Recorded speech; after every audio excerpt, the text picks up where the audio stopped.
Hello everyone, Dominic here. How are you doing? Hope you're well. I've just published the longest article I've ever written in my career, the most researched piece. I've been working on this the past couple of months, and some of you may have seen it already, but for those of you that follow us on YouTube, prefer things in video format, I'll run through some of this with you here.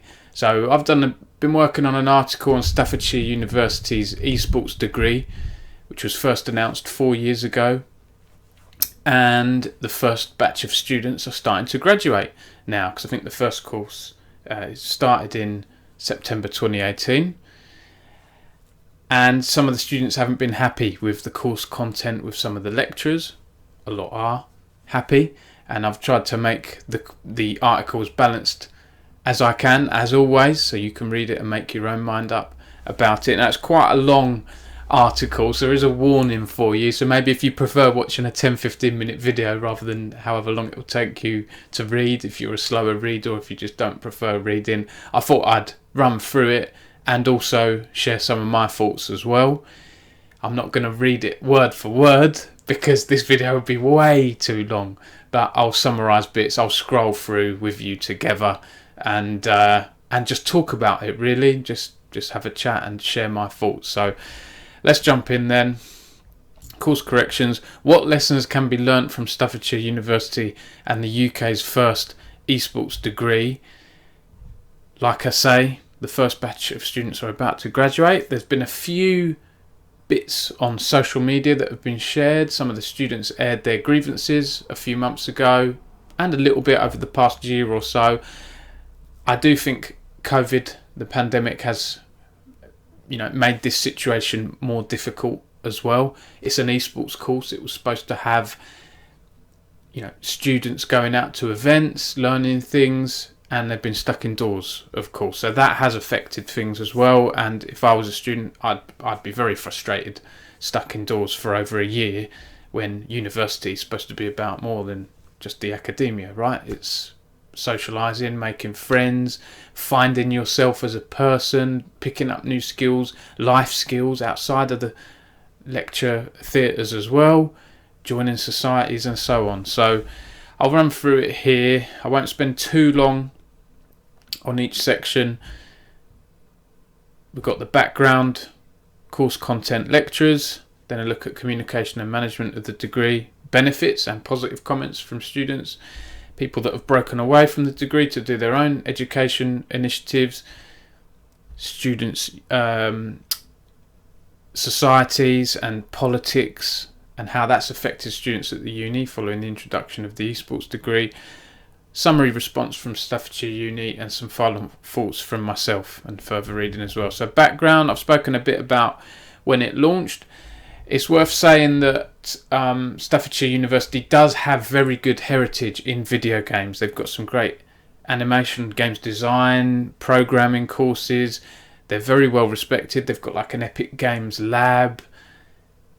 Really well respected. I think they were first set up... when did they first start doing the computing degrees now? I think it was back in the 60s, they said. And, there we go. It was a polytechnic before becoming Staffordshire Uni in 1992. They've won a bunch of awards and been up for awards. They're generally a solid uni. They're currently ranked 75th in the Complete University Guide for 2021. And Staffordshire has centres of excellence in healthcare education. Like I say, it's got that good games background. The course itself, it looks like it was devised by three key people that sort of worked on it. Rachel Gowers is no longer at the uni. She's now Associate Dean in the Business School. She's now at University College Birmingham. Was responsible for the development of new courses at Staffs at the time a few years ago, and she worked with Dr. Bobby Fletcher, again very experienced and well respected head of department in games and visual effects at the uni. She spent almost 3 decades at the uni in various games and tech leadership roles. I spoke to Bobby and a few other members of staff, Nia as well, in this article to get balanced viewpoint and to allow them to have a right of reply as well. yeah, like I say, Bobby, very well respected. So you've got that good games background then. And then also Stuart Costas helped come up with the idea of the degree.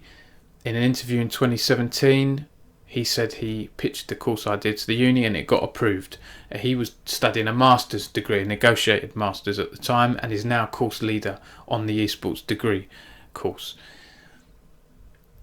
So Rachel did admit she knew nothing about esports until March 2017, but did her research, looked at industry trends, and initially there were 60 spaces for students on the degree and another 60 spaces at a foundation level. So that's, opinion was mixed at the time when the degree was launched. It's the first esports degree in the UK, so it's always going to get people talking. It got some very good promotion, PR, national news coverage, The Sun, lots of publications, BBC covering it, and fair play to staffs. They got that was good for them. That's good PR for them. But of course, when you're the first to do something, you're naturally going to get a few hiccups along the way. I'm not excusing staffs, but it's a new thing. Did they rush the degree? Some people were saying maybe they did leap into it a little bit too quickly. So I think there's a good bit of background there. Oh yeah, and I will say they also announced in 2018 in April they'll be launching an esports master's degree, so that's now available. And then in March 2019 they announced they'll be bringing the games industry courses to new facilities at Digital Institute London. That's based out of Here East, Queen Elizabeth Olympic Park in East London. So they've got a separate campus, and what happened there was some of the lecturers, as I understand it, moved to London, and you had those two campuses there. Some students studying in London, others studying the course in Stoke-on-Trent campus. So that's a bit on the background there. And like I say, Bobby Fletcher, she admitted there no one had a template for this. It was a new course, and she made the good point that people said the same thing about the games industry years ago. You don't need a degree, to get into programming. Just do programming. You don't need a degree. Whereas now she makes the point that 63% apparently of people in the games industry now have degrees. Or I guess she may be talking about computer design there, but it's more normal to have a degree than not to have a degree. So maybe this will change. Esports at the moment, there might not be thousands of jobs, and it's not the same as game development. You have big studios, lots of roles. Esports is, you have these different specialised areas, right? Journalism, marketing, casting, hosting, management. There's so much you can do in esports, and they all have different knowledge bases, different nuances, and so on. So some students and people in the industry criticise the content. There's you can see some of the content here. Modules, competitive gaming culture. A lot of it, the degree seems to be focused on event management and marketing and so on, event planning and strategy.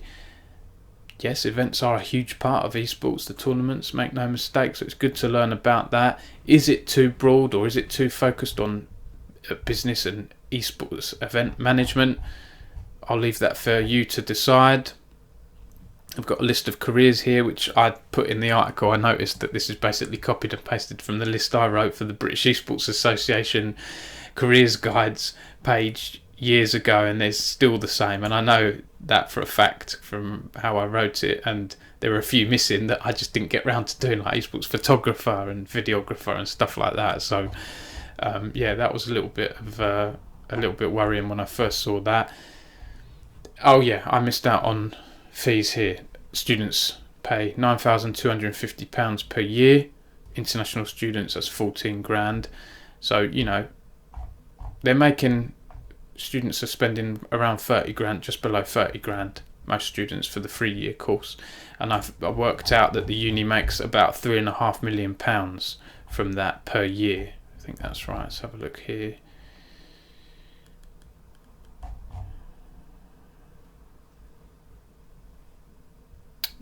Bear with me. Yeah, there we go. And because it has 380 students overall. That's what the university told me. So there's a lot there. The uni has 15 staff members, so that makes a student to staff ratio of around 25. And the average across all of staff's courses is 17.5, so that's a little bit higher. top 50 unis in the UK have a ratio of 15 or less. And staff said they are going to be hiring new staff. But yeah, we had some criticism around some of the content. Does it work? Paul Challoner said at the time, in his view, it doesn't work. Part of the problem is that the course isn't broad enough to cover everything in esports. Although I think this is a problem in general. No course, unless it lasted 7 years, could. So yeah. Other students, Harrison said, from a student point of view, the content feels disconnected. The lecturers know less than the students, and some of the modules don't relate at all to the core aspect of the course. So, other students, Danielle Morgan was more positive here. I can understand some of the students' criticisms, but I don't think the modules are useless. I've learned something from each of them. I also think a lot of the issues are being conflated because of the pandemic. Like I said earlier, a lot of our modules had to be rewritten because of how things unfolded last March. So yeah, there's some criticism of the facilities. Someone said the hub tries to be three things at the same time: a teaching space, production studio and esports games room, but fails to be any of them, and runs through some of the issues they've had there. The uni said they're looking at refreshing the course completely. That's for September 2022, so that's not for another year and a bit yet, because it takes time, right, to make changes and for it to go through the quality revalidation process that Bobby told me about. But there are other little bits of changes coming in before that. They're hiring some new lecturers and so on. And Bobby said, we do horizon scanning. We try and predict where the industry will be in 3 years' time, and then adapt the course to suit that. So they said that they're listening to student complaints and feedback, and then the student voice is important to them, and that it takes time, right? You can't change things overnight or change a problem right away. That's what they've said. They did say on the Esports Hub, when we were building the Esports Hub, we didn't know exactly how the students were going to use it. We didn't know how we as a teaching team were exactly going to use it, but we knew we needed something there, and we did get that slightly wrong. But now we have the opportunity to make something even better.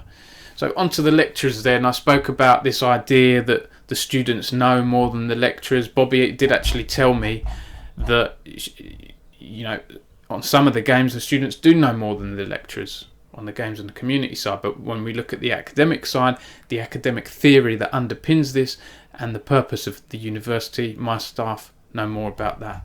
So that's what's been said there.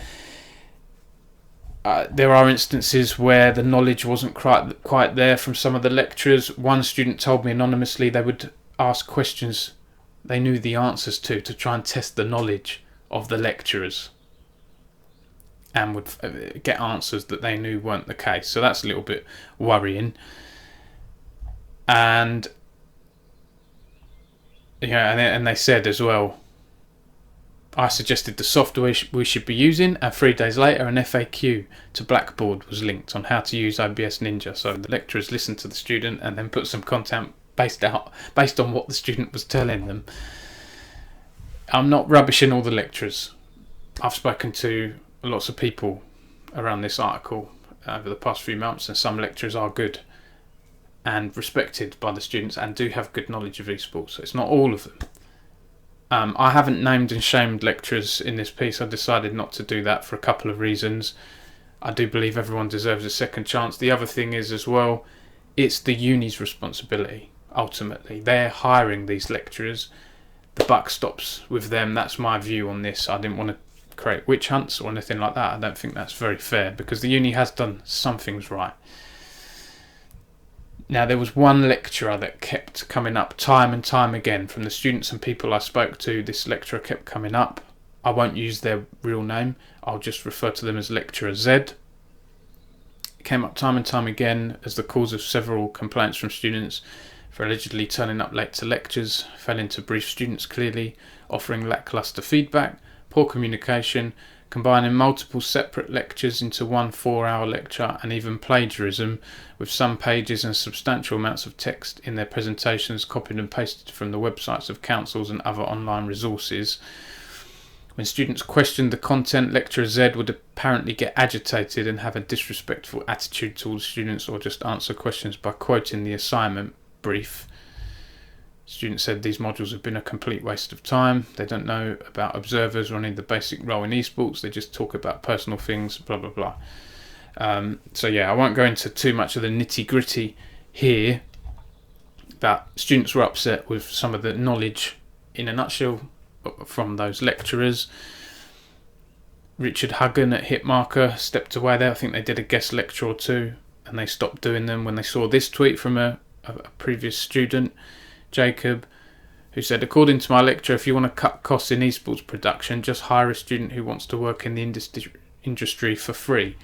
That got a lot of people riled up on social media, but student rep Danielle Morgan told me that she feels that tweet was taken out of context a little. Our university is not saying people should exploit students, she said. For example, Insomnia uses volunteers to give them industry experience. This could be what the lecturer was trying to say. Okay.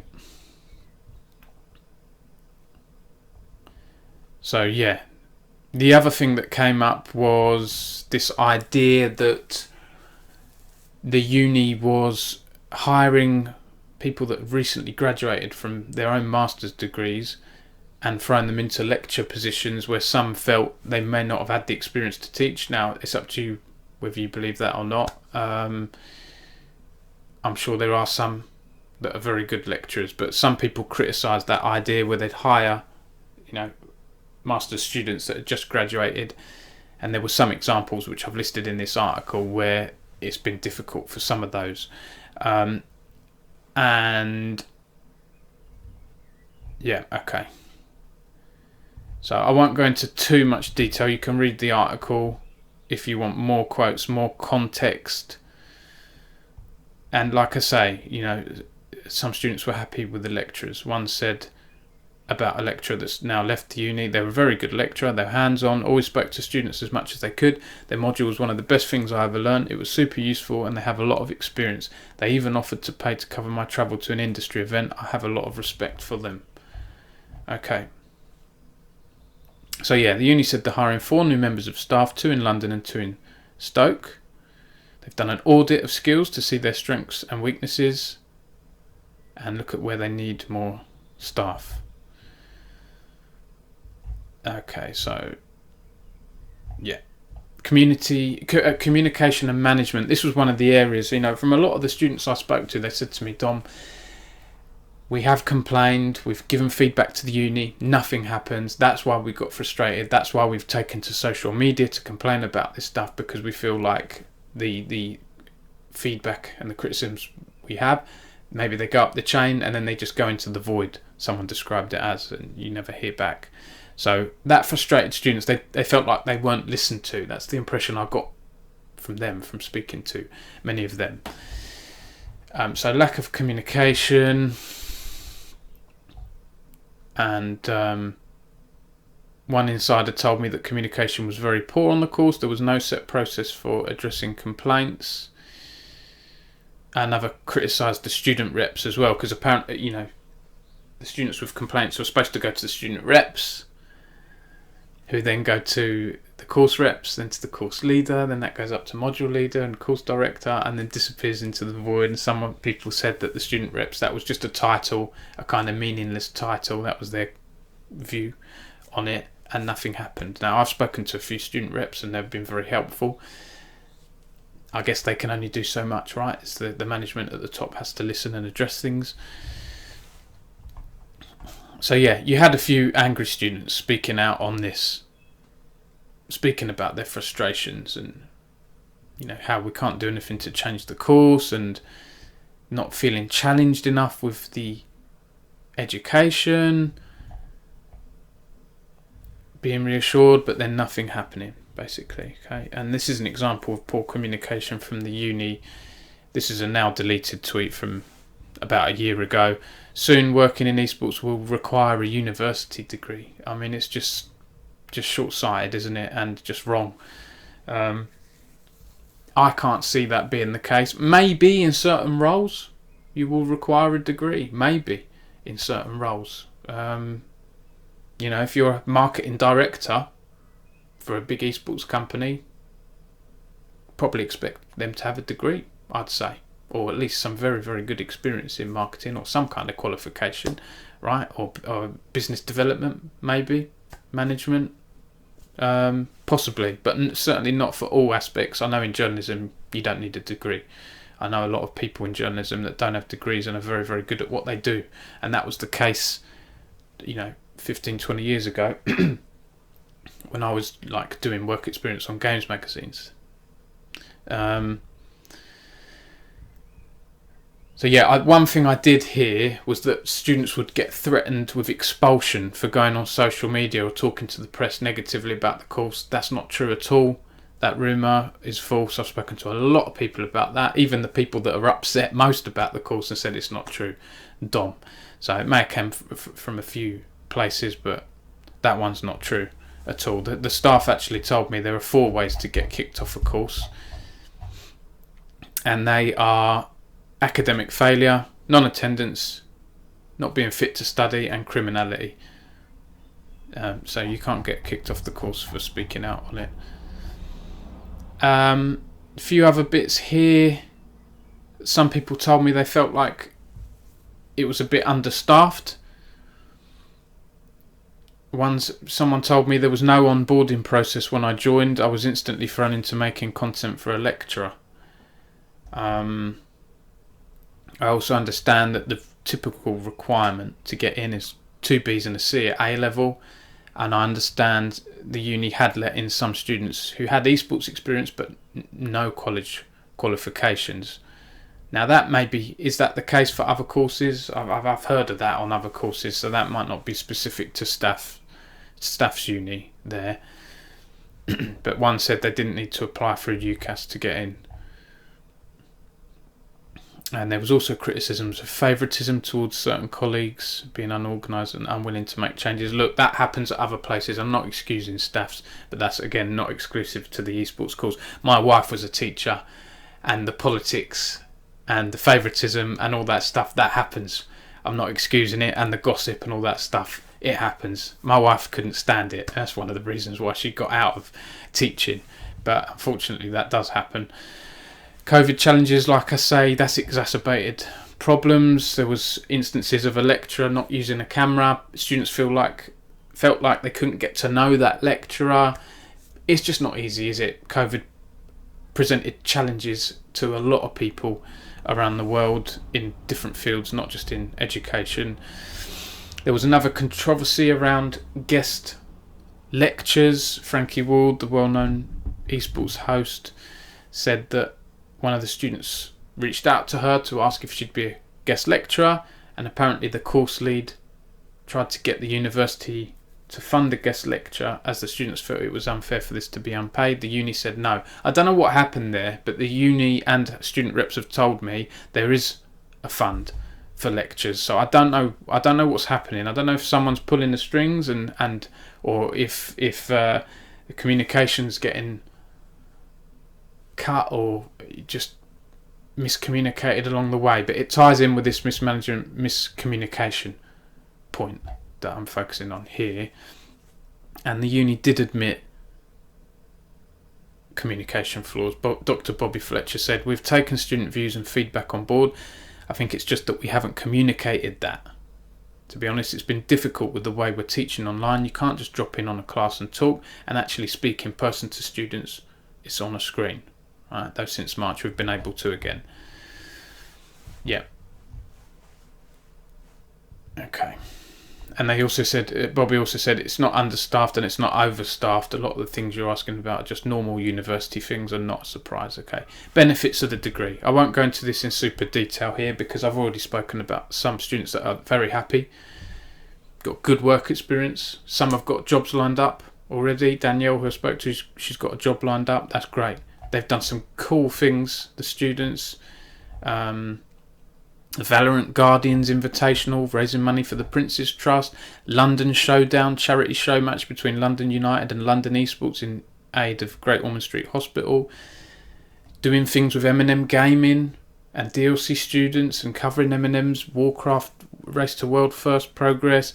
Loads of things. Max Ward, a student at the course representing the UK in the Roland Garros Tennis World Tour 2 tournament taking place. Like lots of cool things. A student here, Connor McNulty, at G Science. Loads of good stuff, right? I've put this in to balance the piece out. There's several students here talking about what they've got out of the course and how happy they are, including a former lecturer talking about the more positive aspects of his time on the course before he left. He said there are some issues, but there are some positives too. And most of those positives come from the experience, teaching the students, amazing members of staff, some amazing members of staff. And I like this quote, take every experience as a lesson, good or bad, Kevin said. Sorry, it's Kevin Chung, former lecturer, course leader. Take every experience as a lesson, good or bad. That's what I'd tell students. There's always something to learn from it. Don't mope about it. Move on, take the next step forward, take it on as an experience. If it's good, continue doing it. If it's bad, learn and improve from it. And Nia Wern, course director in the School of Digital Technologies and Arts, said the students are doing astounding work, really professional nature. Seeing what they're doing is showing that what Staffs Uni is doing is working. Okay.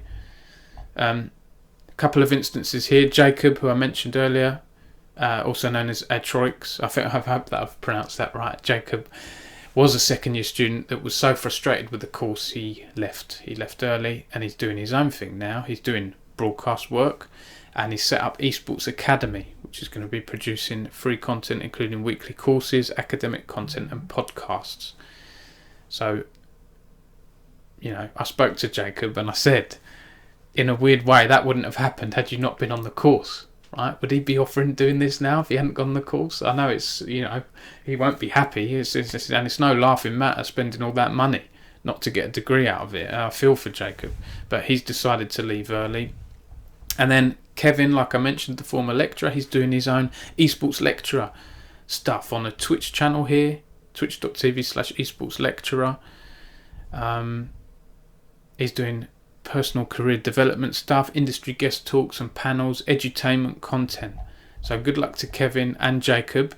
And I will say with Jacob, his website is esports.ac. That's Esports Academy. Okay. And then just lastly, and then there's also the Video Game Union's own esports conference, which they admitted they ran out of spite. The union's former head of esports, Elixir, said he's still very bitter about a casting module on the esports course from 2 years ago because he wasn't invited to run the workshop on it. So they've done their own conference at the VGU, ran out of spite, hour-long workshop on cutting a reel together, got a few people on board, and they're going to be doing more of this. The current head of esports at the VGU, Minikill, said, we set up SCON, Staffordshire Conference on Nurturing Esports, and held it for students. And he criticised the esports course, saying the content is bare bones and not as in-depth as the programming course he's doing, for example. And then I've got a whole section here on student politics. Again, I'm not going to go too deep on this, but I wanted to put this in to show you how the introduction of the esports course has affected things at the uni. It's created a them and us divide between the existing video game society, the Video Games Union as it is now, and the esports students. I think the Video Games Union have been doing a few esports events and things themselves. Then when all the degree students coming in, they're saying, the biggest problem we had with the esports course was the students. They're so uppity about things and they felt they had the privilege to run events just because they're doing the course. Esports students have criticised the VGU, saying that they strong arm, they harass esports students, they don't like the esports course, and apparently the VGU do all they can to prevent esports students from setting up their own esports events or societies at the university. When I first heard that, it come across as the VGU trying to be controlling and also being maybe a bit jealous of the esports students, like they're getting the chance to do things, and the VGU would say, well, if you want to set up a society, the rule is you come into our society for half a year first, we help you, and then you can go and make your own society. They said the reason for that, where is it here?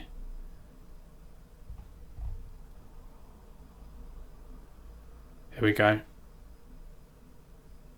Yeah, if it looks like they'll struggle, they said, then we can help them sit under us for a little bit longer. This is all talked through with the student reps. So the VGU's argument is to help people get set up and do their own thing. the esports students trying to set up their own societies saw it as controlling, right? That's how they saw it, and restrictive and frustrating. So I spoke to both sides. There's a lot of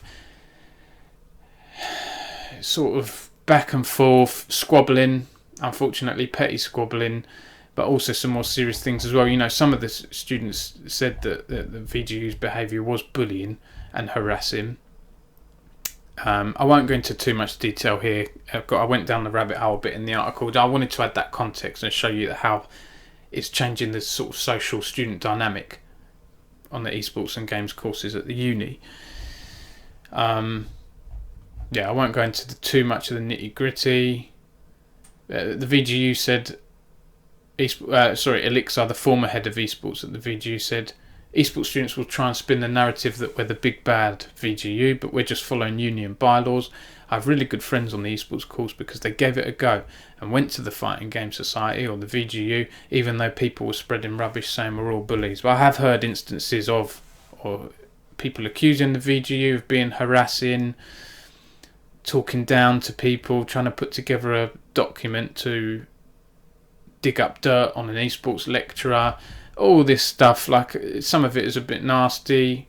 It could be construed as nasty, and some of it could be construed as squabbling as well. So I won't go into too much of these details. You can read up more on this if you want. But there's a real sort of them and us divide, unfortunately. The Students' Union, I spoke to them. They said they've now got an esports exec committee to act as that central point of communication. So if someone wants to, if a student wants to form a team, an esports team, or participate in a tournament, the NUL or the NSE, now they go through this independent esports exec committee who helps manage that. Whereas before, the VGU were trying to field teams in the NUL, NSE, they wouldn't tell the esports students who their rep was at the NUL and so on, because said we're the NUL representative, you know. Whereas now they've got an independent committee, so I think things should get a little bit easier going forwards. Summary response from Staffordshire Uni. How long is this so far? Oh, half an hour, my goodness, sorry, it was supposed to be a 10-minute video. So the summary response from Staffordshire Uni, they said to Esports News UK, they told me, this is the UK's first dedicated esports degree.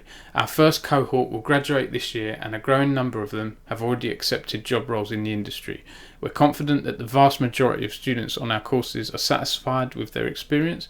We acknowledge that some students have raised concerns, and we are actively engaging with our students and taking on board their feedback as we continue to develop the course. Student feedback is an important part of any course development. The pandemic has caused disruption across the entire higher education sector, and we're pleased to say that as a practical course, all our esports facilities are now open again to students as they complete the rest of the academic year. We continue to proactively engage with the esports industry and welcome contact from professionals who wish to build relationships with us. And like I say, they're planning on making changes to the course content, addressing student feedback and hiring additional lecturers. So I've put my opinion at the end there, and I've also put it in a thread, and I've put some more further reading for you from other articles and videos over the years.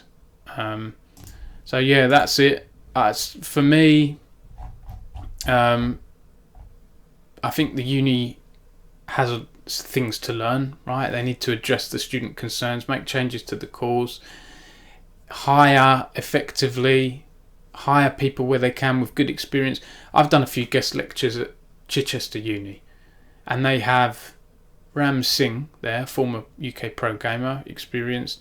They have Brandon Smith, a FIFA commentator, and they have Ian Warden, who's a sports journalist. He doesn't have an esports background, but together they work really well. He's got the journalism knowledge that he can impart on the students, whereas the other guys have that specific esports knowledge. That course is quite broad, the Chichester Uni one. They learn different modules about different aspects of esports, but from what I've seen, it's positive so far. They haven't got quite as many students, I don't think they have, as Staffordshire Uni. Some people have said Staffordshire Uni have just done this to try and get the numbers in, make money. Of course they'll want students to succeed. Why wouldn't they?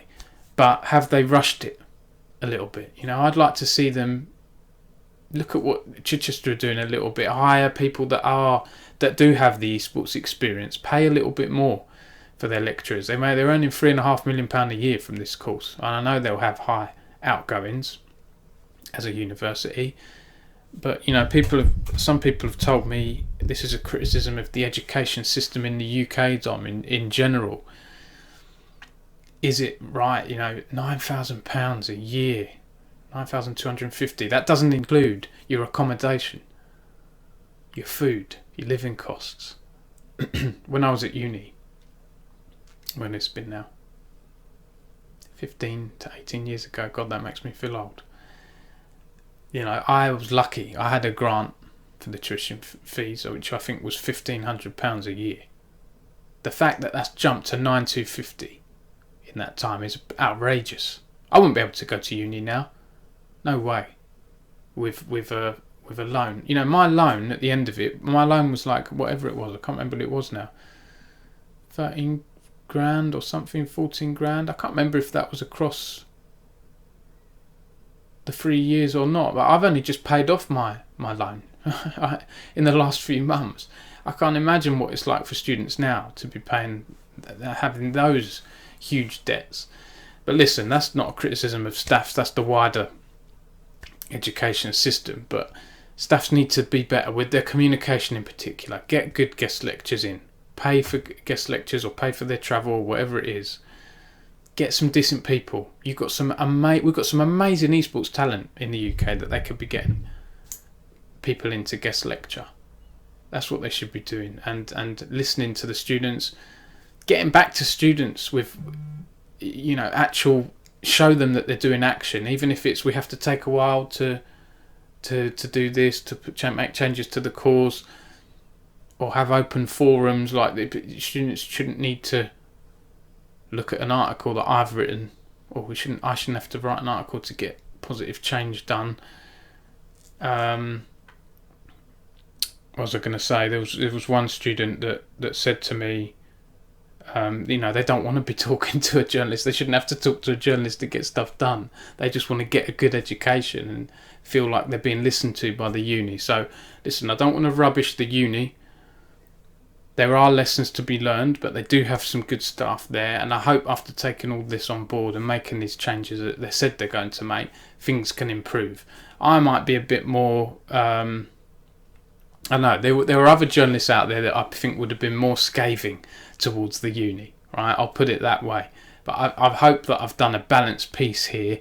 This video has been much longer than I wanted it to be, 10-15 minutes, but it is a more detailed subject. So I want to thank everyone who spoke to me.